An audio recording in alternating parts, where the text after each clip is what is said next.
He's Jim Stewart. I'm Rick Collins, and this is Off the Bench. We got a lot going on this week. Obviously, World Series Game 6 was last night. We got Game 7 coming up. We got NBA updates. It's 2 weeks in. What's going on in the NBA? We've got more than we can handle in NBA, and we're going to talk our Rookie of the Year prediction already. I know it's a little bit early, but we're going to do it anyway. But there's nothing else to do. It's hump day. So I think we dive into the World Series first. We were spoiled in Game 5 with that 5-hour, 17-minute spectacle that was Houston Astros and Los Angeles Dodgers in Houston. Now they go back to L.A. And we get a quicker game. But anything would have been quicker. But it was nowhere near as dynamic. No, not nearly as dynamic. And Verlander struggled. Yeah. He was aboard. He was driving the struggle bus yesterday. His pitching it's been consistent during the playoffs, but he didn't have nearly as good a game as he had in his last start. And it showed. I think, he threw a lot more pitches over the plate. Now, they still only got 3 hits on him. 3 hits, 2 earned runs. That's still a great start. And remember, we talked about they really need 8 innings, 7-8 innings, and 1 earned run or less. Well, 2 earned runs in 6 innings is not bad. No. But they need him to go a little bit deeper. But Taylor and Seager were real big factors in this game. They have been in the entire series. Taylor's been probably the best player for the Dodgers in this series. Most consistent, anyway. And getting that double, the pitch was sloppy. Yes, but it was not a pitch that I would have swung at. And he was able to just get it right off the handle, right over the first baseman's head. Ended up being a double down into the corner. The first run scored, and then you get the sacrifice fly from Seager. Getting those 2 runs to give them the lead, to tie it up and then give them the lead at that point in the game was desperation for them because Hill was on his last legs. He was not pitching well. He came out in the 5th inning. He got them 2 outs, but he basically loaded the bases. Mm-hmm. He was forced to load the bases before they pulled them. They intentionally walked a guy to put him on first, and then they had to go to the bullpen early. And Roberts just consistently has gone to the bullpen, no matter what. And Hill was pissed off. Yeah, and leading up into the 7th, then that's really when the game was taken away from the Astros. Pederson hit that home run to really seal the deal, and then after that, Houston had no way of coming back. It seems like they ran out of steam, especially with the pitching. The hitting was not enough to be able to get them back in. It was more of what we thought this World Series was going to be.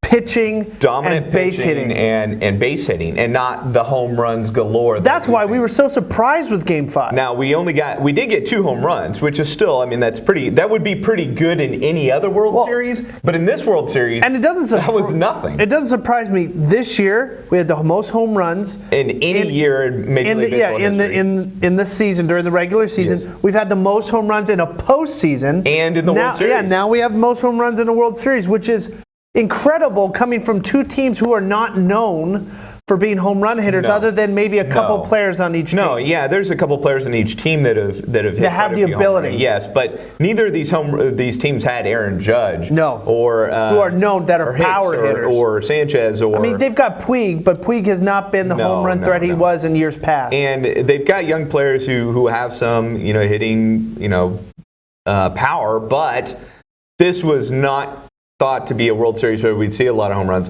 Remember, I talked about we are going to see home runs based on how these 2 teams have played so far in the postseason, but I believed at the beginning of the World Series it was going to be the team that could get the most men on base and drive them in, that was going to be the team that could win. Because when you made that prediction, we weren't expecting this surge of home runs, because if you're a home run hitting team, you don't need players on bases. But when you have players on bases like the Houston Astros and to a degree the LA Dodgers, this is it's like possession football, right? Yes. You get players on base, you hit them in, you hit them in, you hit them in. And you wear out the pitching, and that was what both of these teams needed to do. They need to get to those bullpens. And Verlander got through 6. That was what was really important. Verlander got through 6, and then with only 2 ERA, with 2 earned runs, Like you said, I think it comes down to there's only so much that the Houston Astros starters can do. Yeah. When it comes to, they have no bullpen, so they're relying on them to get deep into games. Yes. And then when the bullpen comes in, there's a 50-50 shot they're going to lose it. Yeah. And they need to score runs early. We've talked about this over and over and over. The Astros need to score runs early against these Dodgers starters, and they're going to have to do it again in Game 7. They've got to score runs early against Yu Darvish. They need to get to him early, just like they did in his last start. They got to him early, got him out early, and that's the way they won that game. They've got to do that again if they expect to win Game 7. So what do you think of Dave Roberts?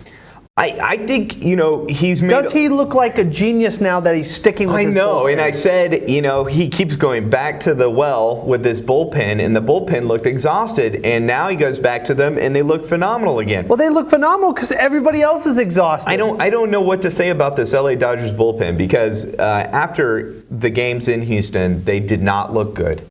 And then you come back to LA, and they're awesome.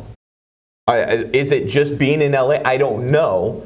But if they're going to win Game 7, the bullpen has got to do what it just did in Game 6 and what it's done most of the season. They've got to come out and shut them out because I don't see Darvish going 7 innings. He hasn't proven so far in the postseason that he can go 7 innings. If he gets 5 with 1 run or less, that's what the Dodgers need to win this game because McCullers is not Verlander or Keuchel. Yeah, I think a great storyline going into this next game is, in the entire history of the MLB, minus 1912, there's only been 37 times that the World Series has gone into Game 7. And that is the most exciting game in any sport. Oh, it's an elimination game. It's just like you get the thrill that you get in the March NFL. Madness. Well, the NFL, where they go into the playoffs, you have one game, and anything could happen. That's the same thing with this. Anything could happen in Game 7. Yeah. Because there is no, we'll get them next time. We'll get them in the next game. We'll get them back home. This is it. And also, I think because it's been such a long season at this point for both of these teams, you get to a Game 7, and you build up this. It's just one game at a time. One game at a time. We got so many games. We don't worry about this game. We go to the next one. We lose that one. Don't worry about that. So do you feel this game will feel like every other game? Do you think all the nerves are out? Do you think I think all the nerves are out. I think they're going to feel all of the nerves, all of them, every single nerve in their body. They're going to be feeling them tonight. And butterflies in the stomach. Do you think nerves are going to get you? Well, like you said, nerves are going to get a hold of them. Do you think that we might see some error pitching? Do you think we might see some home run hitting? Because usually when nerves are involved and anxiety, it's the batters who usually capitalize on that. It's not the pitch. It's not the pitchers. Yeah, it's the batters that capitalize on pitchers who are nervous and they're throwing balls too hard. So you get a lot of high pitches, and especially for pitchers who try and keep the ball down low in the zone because they don't have a 99 with sliders or sinkers. That those balls stay up, and you get lots of hits. And when they're throwing the fastballs up, home runs. And the Astros are a great home run hitting team. So if Darvish can't keep the ball down, the Dodgers are going to be in trouble because the Astros are going to hit home runs. But it will be Darvish versus McCullers. Yes. What do you think is happening? Because you and I discussed, I don't think that's the way that this team should go.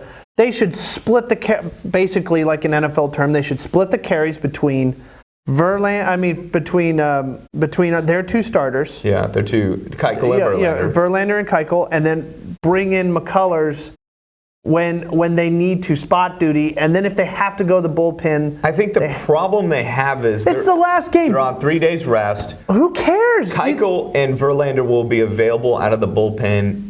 And I would guess that you might see them extremely early if McCullers gets in trouble. And I think the same for Darvish. I think if you see Darvish get in trouble early, you'll see Kershaw, and then you'll see Rich Hill, or you'll see... I don't see. You know what? This is my problem. Wood. It's gonna come back, and we will probably do an entire show on analytics and how it's changed sports. I think this is too analytic driven. I don't care if you're Verlander. I don't care if you've had 1 day of rest, 2 days of rest. Guess what? After tonight, you have 6 months of rest.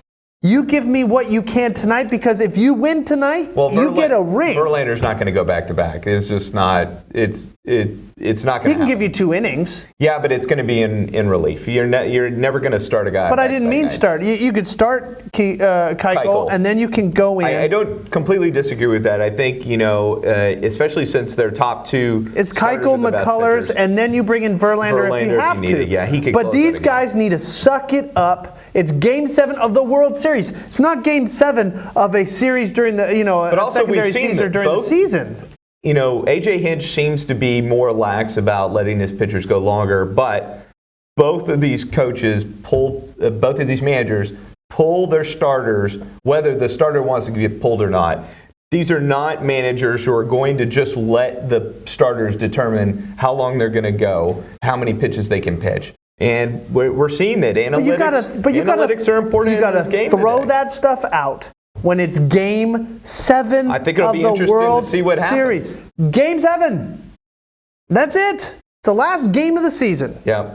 And I've still got Dodgers. I think my prediction still holds true. Dodgers in 7. I'm right there. They're at home. They've got one of their best pitchers pitching, former Ranger Yu Darvish. I think Dodgers win in 7. So next we'll be taking the red pill and going down the rabbit hole when it comes to NBA and college football. Awesome. Next. We're so excited to invite you to our Stacy Furniture Anniversary Sale. Save today on Stacy's outstanding selection, up to 50% off select items throughout the store. Now's the time to buy that new bedroom, living room, or dining room suit. You can't beat these prices anywhere. Name brands like Bernhard, Hooker, Universal, and Sherrill, all on sale today. It's Stacy's Anniversary Sale only happens once a year. Shop Stacy's today or visit us online at stacyfurniture.com. Remember, when you're shopping at Stacy's, you're shopping with family. Been a really interesting NBA season so far. I mean, we're only 7 games in, 8 games in for most of these teams. 2 weeks in, the Cavs do not look like the team that we expected. They picked up, Dwayne Wade and Derrick Rose. We thought this team would only get better during the offseason, and it really hasn't worked out that way. Well, let me get a quote because, again, when you're quoting, you don't want to mess up. I know it's early. So the Cavs had a pre-game meeting or pre-training meeting yesterday, and they, because they are having all sorts of grumblings in the background, and this is what has come out of that meeting when it came to Ty Lue, the head coach. Yeah. Off the court, we have great chemistry, a great bond. Just on the court, we've just got to get better, like talking, communicating, enjoying the game, having fun. I see that as when a coach makes that kind of a statement, it means, don't look at us, what's over there, squirrel, yeah. Right? They do not want to know that there is frictions. For some reason or another, there is friction going on in the back. Things aren't meshing.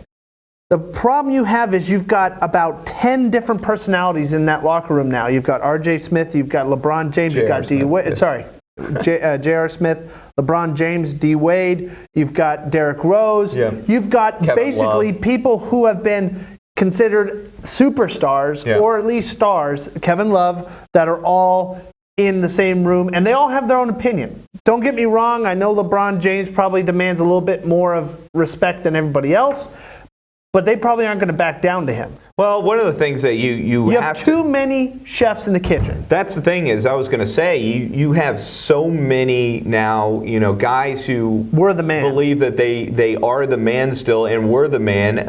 I know Dwayne Wade has worked well with LeBron in the past. Kevin Love has managed to produce with LeBron. And that's an appropriate word, is managed. Managed to produce with LeBron. Now, Derrick Rose coming in, Kyle Korver to that mix, and Tristan Thompson. And when you're losing with a team that has that many huge personalities, huge egos, it's going to create friction. Yeah, it's someone else's fault. They're not going to, when you've got LeBron James and maybe a D. Wade and the rest are role players, D. Wade and LeBron James can point at the role players and go, it's not us, in whatever fashion they want to say it. Sometimes they might not physically do it and say that exact word or phrase, but right now they've got to know that LeBron can't turn anymore and say we. We can't say, because when he says that, everybody knows that means it's not me. Right.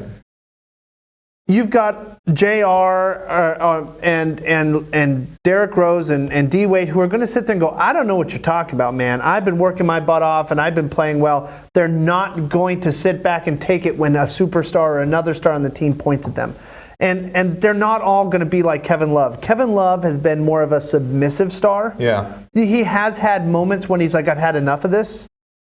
But he takes a lot of the blame. Yeah, I think it's more of him just, I don't enjoy being in this locker room because everybody else is so upset about stuff. I'm just trying to play my game and go out there and do what I do best. But it's uncomfortable when everybody around you is arguing all the time or pointing fingers. And I don't blame him for being uncomfortable with that. And I believe Corver's probably in the same boat. Tristan Thompson's probably in the same boat. Because those guys know they have a specific role on a team. Yes. It doesn't matter if it's the Cavs or wherever. Yeah. They have a specific role. All they need to do is go out and play that role the best they can. And they know they'll get paid and they'll get accolades. Now, no one has a specific role in this team because they're all alphas. And Ty Lue has changed up the lineup so many times now. Nobody knows. Well, let's all be honest. when Ty they're Lue playing, is how not many running minutes this they're in. team. Yeah, that's true. But I think NBA coaches as a whole have a totally different problem than, let's say, NFL. An NFL coach can walk up to the podium and say, next. And they could pull a Bill Belichick where they give limited answers, yes, no answers. And it's those ships do not leak. NBA has a totally different tendency because with the NBA being a more open social media driven league with smaller locker rooms where people make a ton more money, it's all guaranteed. It's not like they can go, you're out of here, you're missing half your salary. Yeah, you can't bench LeBron like you did Bryant for the Steelers because he tweeted something. Yes. Not even nasty or bad. It was just. So these coaches, it's really fascinating. It's almost like politics when it comes to NBA because you have to listen to these coaches and what they're saying because they can't lie because it'll get out. Yeah. They can't mum it because if they get transparency. There's a lot of transparency. So the NBA, if a coach decides he wants to keep something hush hush, it'll leak like a sieve. Yeah, and there's only a few teams where you have a coach who has that kind of control. Popovich would be one of those teams. And he brings in, but see, the other thing is he brings in players that he knows will listen to him like he is the king of that castle, which he is. We know, everybody in the NBA knows, you go into the Spurs, you're not the king. Yeah. Popovich is the king. Yeah. And he's not scared. If LeBron's there and LeBron tees him off, he'll sit him. Yeah. He's not scared of a guy like LeBron. So I think we need to be honest. Since LeBron has taken over as GM, coach, and superstar of the Cavs, I think the team has been nothing. Lakers, right? Yeah. I think the team has been nothing but a drama, subpar performing team. Like we said yesterday, or it was the day before, one of the previous episodes, we spoke about how when LeBron came back to Cleveland, they had built a team around Kyrie to win games as a team. Yeah. When LeBron came back, he elevated that. But everybody knew their role. Everybody knew they decided they were going to play more defense and have a guy like Kyrie play a lot of offense. So when they went and played Golden State, they were able to win because even though they had to lean on LeBron James point-wise and on offense, they could lock down people on defense. And then after that first NBA Finals that the Cavs won, all of a sudden LeBron goes, you know what? Those are three-point shooters. We need to get three-point shooters in here. And so what happens is just like every other circumstance in sports, you make changes, they have effects. Yeah. Unseen effects. Usually when you get three-point shooters, they don't care. They usually play ISO or they stand and shoot the ball. Remember, this is kind of the same thing that happened when he went to Miami. Yeah. Is that they had a team that they had already built and they added these superstars in, and it worked for a couple of years. And then they started dictating. LeBron started dictating what players were going to come, what players were not going to come, then it started dissolving. And, I mean, that is the difference between having a GM run a team and trying to build a team with a coach and a bigger than life trying to run the whole thing himself. Well, let's see. He's gone from being the best person you could have in a relationship to being a high maintenance control freak, drama queen when it comes to being he's a pirate. He goes into franchises, takes them over, and then he turns the fan base on you if you don't listen to him. Yeah. How many times have we seen LeBron James, they go in and he's not happy, so what does he do? Sends out a tweet. And it's cryptic, and what happens is he knows exactly how to pull the strings of the media. So all of a sudden he'll send something out and go, this should do what I want it to do. And all of a sudden the media will pick up, oh, it's unrest. Ty Lue's doing this. Oh, they need to get more guys in here. That's what LeBron James is saying, and he's won 5 or 4 championships, so you know what? He must be right. Yeah. The problem is you can't win that way. You can't win when some guy comes in and takes over a franchise and dictates everything because, like you said, then what's the point of hiring a GM? What's the point of hiring a coach? Just let the top player run everything. That'd be like semi-pro. Will Ferrell run the whole organization? Yeah. Let's talk so about watch out, Lakers. Let's talk about the Lakers. other LA team, the LA Clippers. Life without Chris Paul has not been that bad for them. No. Not so far. And Blake Griffin has really stepped up. And we're going to talk about another team that lost a superstar. And their big guy made a big step up. But just talking about the Clippers, they're winning games. Yes. And they're winning. Now, they've lost 2 in a row, but they started off 5-0. They're 5-2. That's still a great record. They've got a winning culture now. And I don't know if the DeAndre Jordan trade rumors are still in the mix, but it seems to have been, smoke has been coming up from that fire a little bit more. It feels like, look, let's rebuild around Blake Griffin again. And, they've tried to bring in some point guards that can, fill Chris Paul's shoes, but it doesn't seem like they really need it. I think this is a team that they can win without Chris Paul.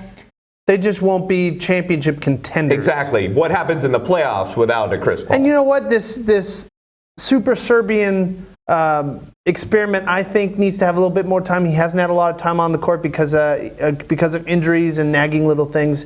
I don't know. Well, he's old. Well, he's 30. I don't know if that's old, but I have no idea. I have no idea what 10 years in the Serbian, European league 50 in terms compared of to the U.S. leagues. I have no idea. So I look at it this way. I think Chris Paul is probably an all-time great when it comes to the point guard position. The question becomes was he cancer in locker rooms that he was in? Doesn't mean he didn't make the team better. But he was a ball-centric point guard that if they didn't run the exact play he wanted, he'd throw a fit. And you saw it all the times. He had tons of texts. He had tons of times when he got thrown out of games because he was arguing with the ref or arguing with his coach and making a big scene about it. So the question is his role in the Clippers maybe not reaching to the level they needed to reach when they had all those pieces that they had? Would it have been better if you had a Kyrie Irving in there or if you had a James Harden there? I think they would have reached a championship with those 2 players because those guys are more, they're ball-centric, but that's just because they can juke everybody. They're willing passers. They're the ones that go, okay, I'm willing to move and have someone else have the ball in their hands. And CP3 was not that kind of a point guard. And you see, these Western Conference teams, quite a few of them are deciding, if I've got an all-star that needs to move, I'm not going to pay them a ton of money to stay because the Golden State Warriors right now, that's a gigantic mountain to climb for a lot of these teams, the Clippers being one of them. And they're looking at what's the long-term game here. And Chris Paul is probably not the long-term game for them. They've got to bring in a young point guard, build this team around Blake Griffin. I don't know if DeAndre Who's done Jordan, a great job at point forward. I don't know if DeAndre Jordan is part of that future, but they've got enough pieces that they can build a future in 5 years to have a great team. Without Chris Paul, maybe probably without DeAndre Jordan. And without Blake Griffin, because Blake Griffin's getting up in there. In 2 years or 3 years, he's going to be 32, 33 years old. And his body seems to be one that can handle that because he is a big man. Yeah. But I think you start pushing it. But I think it'll be interesting to see how they play the rest of the year without solid point guard play if they're not going to get it. I mean, if he comes back healthy and he plays as well as he did in the first couple of games, they probably won't have a major problem. At point guard, his scoring is not as good as Chris Paul, but his passing is probably just as good, if not maybe a little bit better at this point in Chris Paul's career. And he's a lot more willing to get the ball out of his hands quickly. That was the problem with Chris Paul. It was he would dribble out the clock, then pass. And that's not a good way of playing basketball when it comes to being a team. Like, that's what James Harden did. That's what Westbrook does. And it really puts a lot of strain on a lot of these players because the second they get it, they have to shoot it. They have no time to set up. Yeah, let's look at another team, though, that... Well, just let me make 1 point. 1 point. Geez, you got another point. Yeah. I'm waiting to hear this one. I think teams right now in the Western Conference need to build for 5 years out. Because I do not think that this Golden State Warrior team is going to last when it comes to all these big Money. four are going to need a lot of, they're going to want starter money. Unless you're going to go to Klay Thompson and go, can you take a 30 to 40% pay cut to stay on the team? Exactly. No, I've got my rings. Yeah, they're going to have to else. hope that the cap raises. The cap raises a lot. But the problem is when that cap raises, the star players want more money. So what you cannot keep this team together past the next couple contracts. Yeah. You can't, because Curry's going to get max. You know, I would be surprised if Draymond Green doesn't get a max contract somewhere and go. Kevin Durant. Kevin Durant is going to get a max. Green's probably going to get close to a max. Klay Thompson is probably deserving of a max. He's a very good player. And Iguodala is at the end of his career when it comes to maybe he'll be maybe retiring 3, 4, 5 years. They are not going to last, like I said, the past couple contracts. So that super team's going to go away here in the near future. That's why I said these teams need to start building for 3, 4 years down the road. I think the Mavericks are in a good place to do that. My concern with the way the Mavericks are building is they're trying to hold on to some hope that they can do something right now. And I think really, like we've talked about many times, they need to look towards the future and not try to win right now. It's hard because fans want their team to win. No, it's hard because you have Mark Cuban. That's true. And Mark Cuban thinks, for some reason, Mark, just because you lucked out and you got a good team together and won a championship doesn't mean you're going to do that every year. Yeah. You're not going to find a Jason Kidd every year at the end of his years who can play super defense. Deshaun Stevenson. You're not going to find a guy off the pile that's worth nothing, that you pay nothing and get that kind of production out of. You're not going to find a Matrix who's sitting there, or a Tyson Chandler. You're not going to get that again. Yeah. Where you got all those pieces within 2-3 years out of free agency, you're not going to get that because in today's world, these guys demand money now. Yeah. You're just lucky you got guys at the end of the career, or we're considered scrap pile players because of injuries, and somehow you brought them in and made them work. You're not going to get that. So they need to start building this team, like you said, with younger development players to get 4 or 5 years down the line and play. Knicks, we got to talk. Kristaps Porzingis, he is a monster right now, and it took Carmelo Anthony going away for it to show. Well, that's not a big secret. Hey, we knew he was a good player, but I think a lot of people wondered because of the way he played last year with Carmelo, is he going to be able to play with other players? You mean the fact that he played a little bit of submissive, he didn't get in the face, he didn't demand the ball. But you know what? To be honest, that's a European style of personality. Look at Dirk. Dirk's the same way. They need to feed him the ball his whole career because he can score. Yeah, but look at Porzingis' personality now. He is throwing down dunks and people say his attitude is coming out. I know, but what I'm saying is if you brought in another player, let's say you brought in a CP3. You said, okay, Port, so you're going to be playing with CP3 and he's going to be your point guard.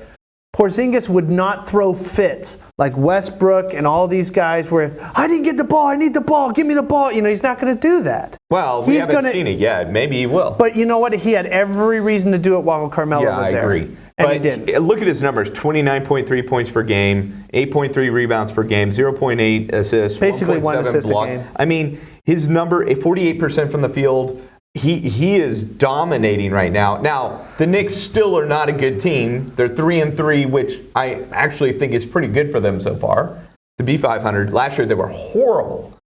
This year, I think they'll be a little bit better, but they're still going to really struggle. But you have a piece to build around now. All right, I will give you a comparable person who's been in the league for a while now, probably 3, 4, 5 years, that plays the same position and has similar output of production. Who would you take? So you've got Kristaps, or Anthony Davis. Their games are a little bit different. Anthony Davis is not the shooter that Porzingis is. No, but he's a better defensive player. And, I don't know. Porzingis is really good. Davis is one of the best defensive players in the league. I think Davis is a better defensive player. So you think Kristaps could be, but he's not yet. Porzingis is a better offensive player. Complete offensive player. More complete, but it's very slight, I think. I don't think it's a lot more. I mean, I bet you if Porzingis has the talent that if he wanted to play, but if Porzingis wanted to play more of the style that Anthony does, where it's more dunks, he still could do it. That is a tough one. He's not as athletic. He's not as athletic as Anthony Davis. Anthony Davis is like I think I would take Anthony Davis, but it would be a very slim margin. I think, I would. That's a big deal really because that's a vet that's been in the league for 6 years, who his first 2 seasons he wasn't a monster. No. And then after his second season, he just took off. Yeah. Porzingis, 2 years in. Yeah, I know. And he's really showing out. And if he keeps this up the rest of the year, he's the most improved player in the NBA. And that's saying a lot because he was good as rookie. And we were talking about one other player that is playing similar position that looks like a monster, and he's only 22 or 23, is the Portland Trail Blazers center Jovic. Yeah. That guy is not as explosive physically as a Anthony Davis or even a Porzingis. But man, he's bigger than both. Porzingis is taller, but Jovic is bigger. Yes. He can force his will on anybody, and he has a 3-point shot. Yeah. I think centers are now making a comeback. These athletic power forward / centers are making a comeback because remember, since Shaq left and Tyson Chandler, people thought centers were going away. Yeah. They've just now changed their game. Yeah. So next we're going to talk more NBA. We're going to get Rookie of the Year, our predictions. It's only 2 weeks in. I know it's a little bit early. I got a good one. I got a good one. And then we got college football next.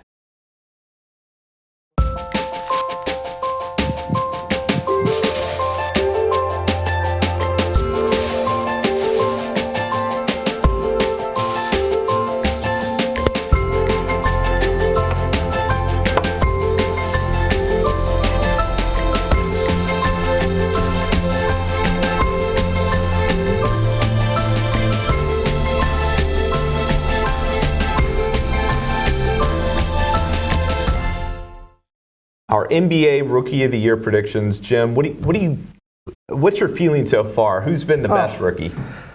I think it's very hard to argue the fact that Ben Simmons probably is the best rookie right now. But he's not really a rookie. I know, and we talked about this with Joel Embiid last year. Gameplay, he is a rookie. He didn't play at all last year. Yeah. He got injured. When it comes to practicing, understanding he walked in a rookie year understanding the offense. It's almost like a redshirt year. Yes, it was a redshirt year for him, but he's still a rookie. And the Sixers like the red shirt. They did it with Embiid. They did it with Simmons. Yeah, and it's worked. Not of their own, desire. But outside of Ben Simmons, I would take Jason Tatum or Lauri Markkanen. And I understand Lauri Markkanen is not quite as a complete a player as everybody else is, but man, he knows his role. He was the first rookie in history of the NBA to hit 10 3-pointers in one game. 10 in one game. That's unbelievable. Right now, he's one of the top 3-point shooters in the NBA. Right now. And he is as much as everybody. You remember during the offseason when we were talking Markkanen and everybody's comparing him to Dirk. And people were like, that's too much. Dirk is, he's not nearly as good. He's not. I'm telling you. Well, he might be as good a 3-point shooter as Dirk came in the league, nobody really knew anything about him. So having all this history of Markkanen, watching him play, is way more knowledge than we have of Dirk. So it would be. Dirk even said that he thought that Porzingis. Porzingis was a much better player. Not a lot of people had seen more Porzingis than they saw of Dirk because of now. You mean Porzingis? With the internet and everything. And I think Markkanen's the same deal. It's like we've seen a lot of his play. So I in my opinion, you could say he's potentially better than Dirk long term because he was playing at this level for multiple years that everybody saw. The only thing that Dirk might have on both these players is longevity and consistency. Yeah. He was 35 and he was still scoring 30 points a game. And fairly healthy. Dirk. But see, here's the thing with Markkanen that's freaky. And I would suggest any person go and look up highlights of Dirk and highlights of Markkanen. And if you could somehow get a pick and pop situation or multiple pick and pop situations for Dirk, and then look at how Markkanen runs the pick and pop, it is freakishly identical. Yeah, it's the Euro pick and pop. It's even the way they sort of scuttle out of it, right? They act like, oh, I'm in this, and then they scuttle out, bam, turn around, 3-pointer.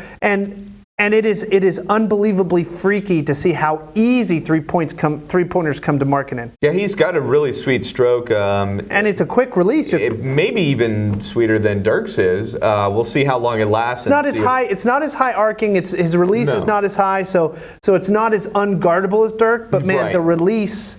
If he gets clean looks, it's pretty looking. Now, Jason Tatum right now has the highest PER of any of the rookies, and part of that is he's playing on a loaded Celtics team, and I think that's going to help him in this season. But he was the most complete player coming out of and the Celtics feel like they really got to steal, especially now that Fultz is injured. Yes, because Celtics had that first pick traded to Sixers so they could get Fultz. Fultz is now injured with a shoulder, and Tatum's been unbelievable for them. And nobody talks about it because Kyrie is there, Gordon Hayward injury. Everybody talks about those two guys. Ben Simmons. In Boston. And Ben Simmons as a guy that everybody expected to have a huge year. And he's replaced Fultz without really even missing a beat. And I understand we haven't seen the 76ers with that rookie in there. Yeah. But I mean, at this point right now, the Sixers are looking like a monster. They are the complete opposite of the Mavs. They are huge at every position. Yeah, and they use that length and that height for multiple years so that they could build up to this, and they're looking at. We do not encourage tanking. But in 4 to 5 years, look at that team if they can stay healthy, which is a huge question because they have not been healthy at all so far. Can they continue to play this way, and can Ben Simmons be the guy that they need to build a team around in the future? I think he is. You look at the way he plays much more like a veteran than Embiid did in his rookie year. He looks like a guy who's sat and watched and learned over the course of a couple of years, and it's only been 1 year. And, I mean, the guy just knows how to play the game. He's not unbelievably athletic. He's not unbelievably fast. But he gets in the lane. He knows how to finish. Use his body, because he's got a huge body, to get in the lane and make plays. He can shoot the ball. He can pass the ball. For his height, very LeBron-esque in the way he passes. He's 6'10". Yeah. 6'10". Taller than LeBron. So he passes the way that LeBron And then we go down to Dennis Smith Jr. And at this point, Dennis Smith Jr., I think, has probably been the most overhyped rookie coming in. A lot of people picked him as the Rookie of the Year preseason. They were going to say he was going to be Russell Westbrook. Fourth or fifth on the list. I don't know. I think there's a duo that are a little bit better than him, and I know it's going to be blasphemous, but I think the Balls. I think both of them. Yeah, I think we put both of them. I think it goes Lavar Ball and then Lonzo Ball before you get to Dennis Smith Jr. I mean, Lavar has been the rookie of sports. Yeah. During the summer. It was crazy because it seemed like every day we're hearing about LeVar Ball and not about Lonzo Ball. And I understand pressure builds diamonds, but this guy's got to watch out. He's going to mouth off to the wrong person, and his son's going to regret, Well, he's already game one. He came out and got really by Patrick Beverley, abused by Beverley, and there's other guys that have gone after him too so far this season. John Wall. Everybody's going to be going at him. Now this could help the Lakers in a way because that could they could take those point guards off their game because they're so intensely wanting to get into Lonzo's grill that.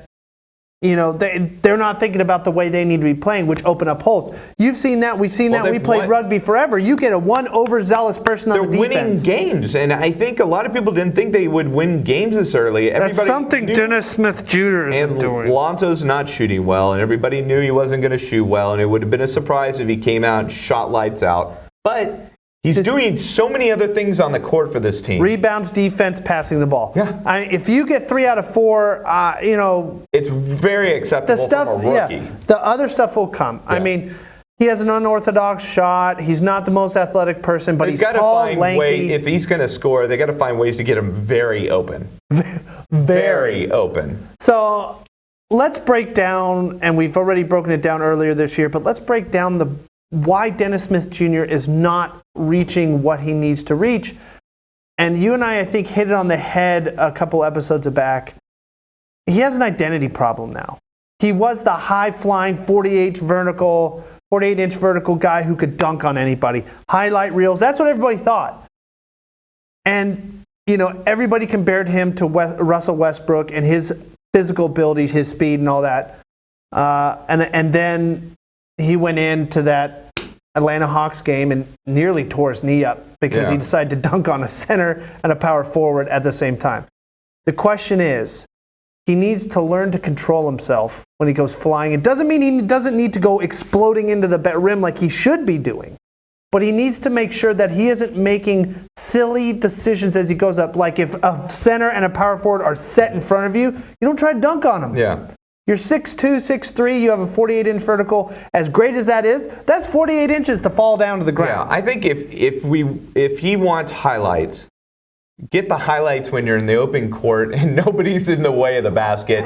Let's not go for these highlights, in half court when we're trying to run the offense and you get by your defender and there's three guys in your way. Yeah, it's transition play. Yeah, let's get the easy highlight buckets. Let's not go for the highlights when, you're risking your body. So I think what needs to happen, and right now the Mavs are not helping them with their shooting ability when it comes to Harrison and Dirk are not making their shots, which would draw out the power forward, small forward, and the center when they're going small ball. So when they do that, and you have a clear path, or at least a semi-clear path, that when you get under the basket, you can dunk it, go for it. Yeah. But right now, I think he needs to start incorporating a little bit of James Harden and a little bit of Westbrook. When you have the chance... Mid-range game, baby. I don't mean mid-range. I mean, if you're going to the rim. That's the thing, the reason why they got him was to go to the rim to get those high-flying dunks and those rebounds and all that. So what it is if it's crowded, Euro step it. Yeah. Go in, use your athletic ability on the ground to make a guy move one way, go up, lay up. That's great. And then when they have moved out, because you're going to have a lot of penetration into that lane where you can pass the ball out to someone who's wide open for threes, and threes are starting to drop a little bit for the Mavs lately. A little bit. Better than earlier. Yeah, so what that does is you play basketball, that moves the big men out because they need to start getting out there to block shots, opens up for him to dunk or to him to lay up. Yeah, and I think this team is so bad right now and not shooting well. On the season, they have not shot well, and even though they've been shooting better of late, hopefully that'll continue because otherwise there aren't going to be lanes for him to take. He's got to build a mid-range game. I want to see more mid-range game from him. He has a decent one. We just got to see more of it. I think they need to run a lot more picks for him. There's way too much isolation. Dennis Smith Jr. could still be the Rookie of the Year, but right now things are not looking great, especially the way Ben Simmons is playing, the way Jason Tatum's playing, and the way Markkanen's playing. De'Aaron Fox, I think, is kind of a sleeper right now because the Sacramento Kings are going to be a bad team. Yeah. It's going to be hard on a bad team for him to get the assist numbers to show that he has a well-rounded game. He could score 20 points a night and not win it because Tatum's scoring 20, getting 10, and getting 5 a night, and because Ben Simmons on a loaded Sixers team could get 20, 10, and 5 a night. It's going to be hard when you got two guys that are so well-rounded on teams where they can get those numbers. It's going to be hard for a De'Aaron Fox, for a Dennis Smith Jr., for a Lauri Markkanen to get into that realm. And Dennis Smith, right now, they need to make one choice or the other. They need to go in and go, listen, you need to go full bore. Just don't do anything stupid like go up against two forwards standing there, but you need to go full bore. Dunk on people. Do whatever you need to do. If you make mistakes, we'll learn from it because right now we're horrible. Or then you go the other path, which is, you know what? Slow your roll a little bit. We're going to develop you more as a passer and a shooter because you can dunk. We're going to start working in. We're going to bring in experts to show you how to deal with your athletic ability at the next level and then develop him long term. Yeah, there are jump experts that show you how to jump and how to land when you've jumped because they've shown that landing actually is what usually causes the most injuries. And that's why Chandler Parsons had such problems. His landing were horrible. They were hard on the knees, straight-legged. That's where the problem becomes in. You've got to have bent legs and you've got to land on 2 feet if you're going to avoid injury in the NBA for sure. But coming up next, we're going to be talking college football. The rankings have come out, the official rankings. Until this point, it's all been guesswork. Next. Maybe you can make retirement happen. After all, you made her college years happen. Opening that education savings account when she was little. Spearheading a campus tour. And another, and another, and another, and another. Bam! Deciphering financial aid. She was like, what?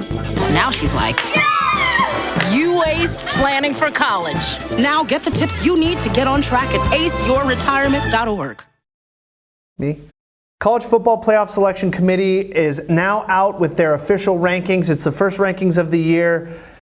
Thankfully, because we talk about rankings so early on in the season, but to have them come out at this point, I mean, it's so ridiculous for us to talk 2-3 weeks into the season about rankings. I'll tell you one thing right now that I'm more excited about.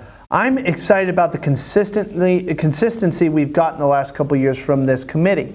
Before with the BCS rankings, oh my God, you didn't know what the hell was going on. Every week it exploded. And then how many totally times during the BCS were you going, how did that happen? Yeah. You know, that team is better than, right now they've made changes. They've come out with rules that they have, strength of schedule, wins, who are you planning off conference, really the matchups is what they're looking at.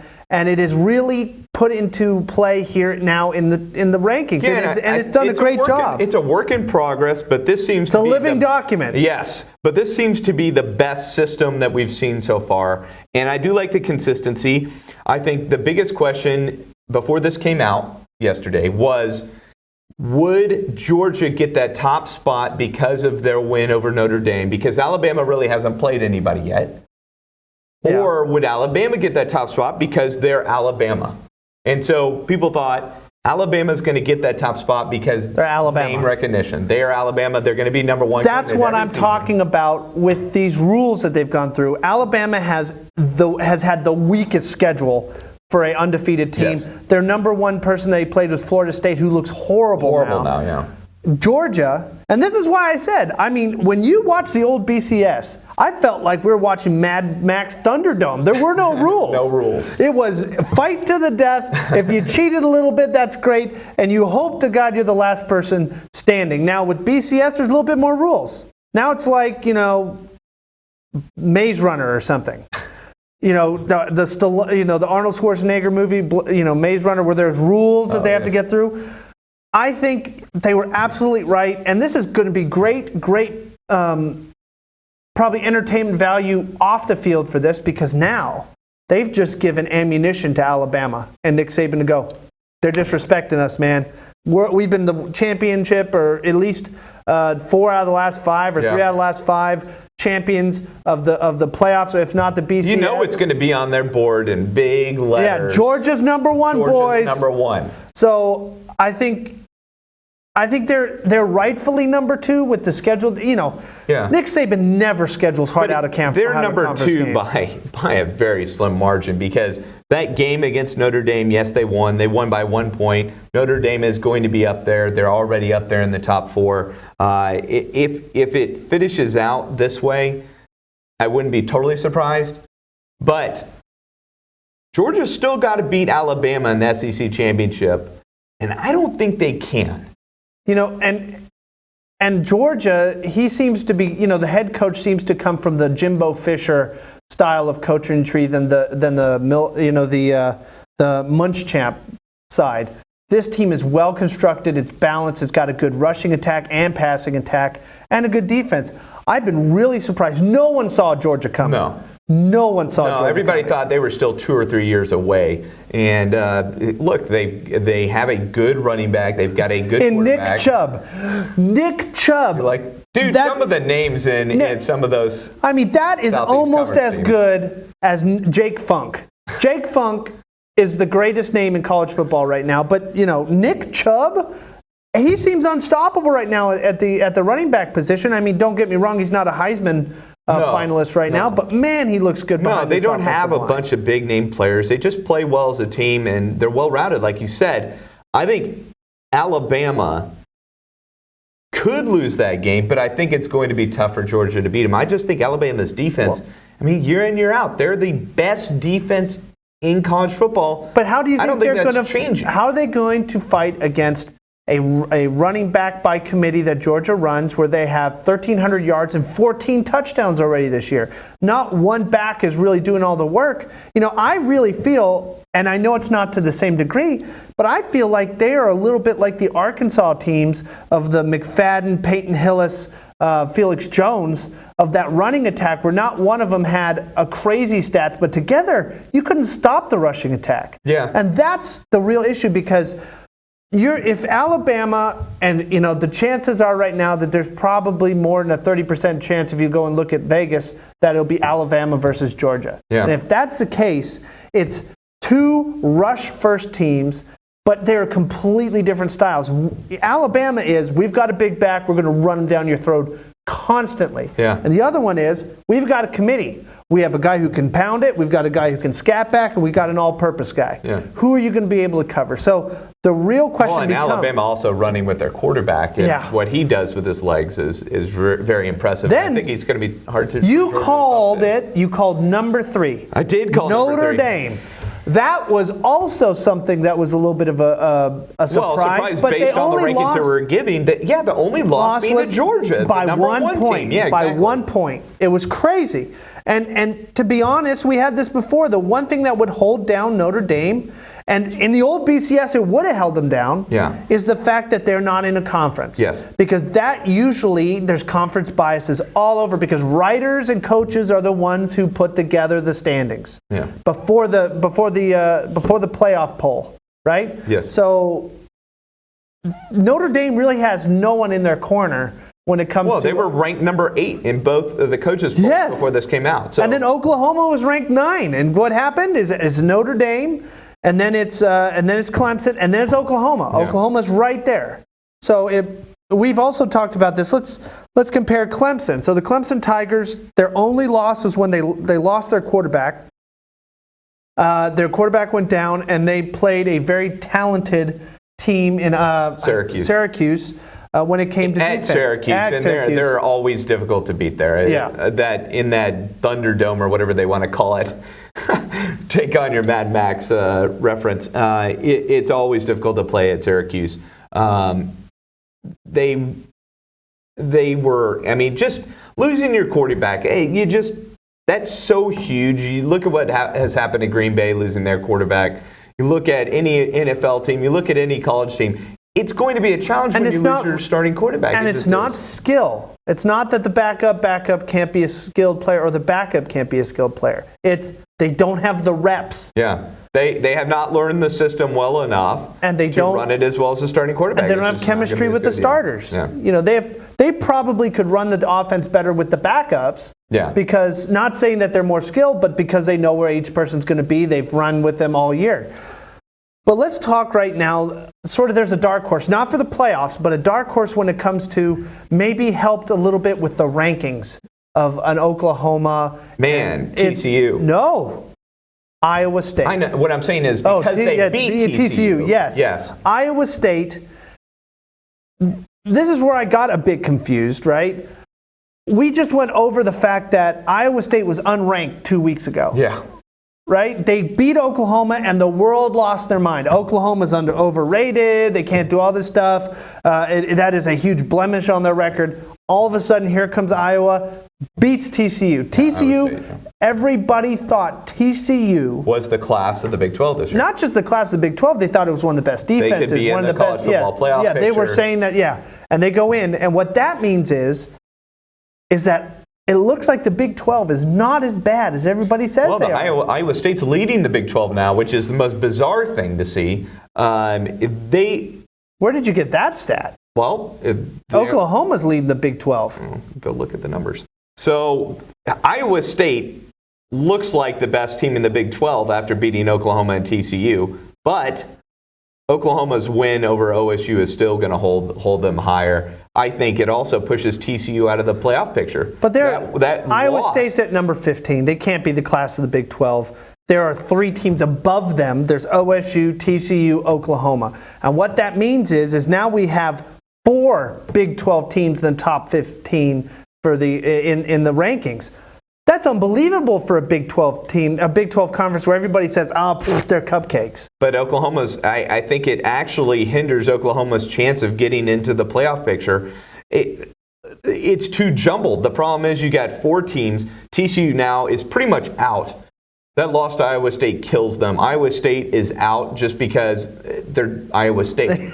Okay, they're not going to get in the top 10. Jump over Oklahoma or probably TCU, and Oklahoma State is still there to ruin the picture for Oklahoma.